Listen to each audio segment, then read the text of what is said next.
Para sa mga kapwa ko kabataan, hindi mali na maghangad tayo ng pagbabago.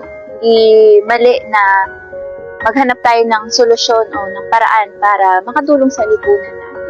Pero kailangan natin maging bahagi ng pagbabago na yun at hindi maging bahagi ng problema palalo sa ating lipunan.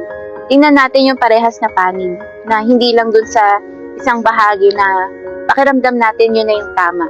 Yun na yung solusyon dun sa lahat ng pwedeng pangyayari o problema sa lipunan natin. Dahil bandang huli, makikita din natin kung ano yung magiging epekto niya. Hindi lang sa sarili natin, pero para sa pamilya natin at sa lipunan mismo na gusto nating baguhin.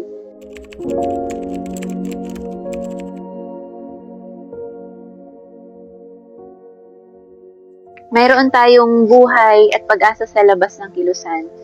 Mayroong solusyon, kasagutan at pag-asa labas sa paghawak natin ng armas. Hindi ibig sabihin na hinahangad natin ang kapayapaan, ito'y kahinaan o pagtataksil natin sa bayan o sa prinsipyo natin. Kundi ito yung katapangan natin para piliin yung mas tamang landas kasama yung pamilya natin para sa pagmamahal natin sa pamilya natin at pagmamahal natin sa bayan. Merong pamilya, merong gobyerno, merong kasundaluhan, merong komunidad na handa tayong yakapin. Sa kabila ng lahat ng pagkakamali natin, sa kabila ng maling landas na tinahak natin, handa tayong tanggapin at handa tayong suportahan ng lipunan ng mga tao dito sa labas.